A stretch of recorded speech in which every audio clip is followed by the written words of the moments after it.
What's the dumbest idea you've had that turned out to be genius? I wrote an answer that was so bad they had to modify the textbook. Took a class on Greek history my senior year in college because my roommate said the professor was cool and the class was easy.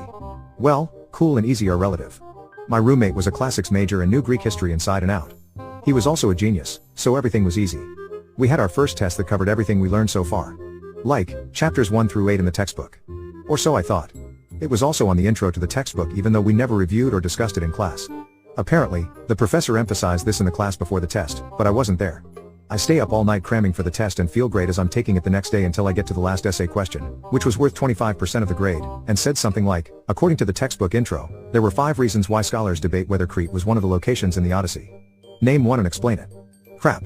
This never came up in class or in the rest of the textbook.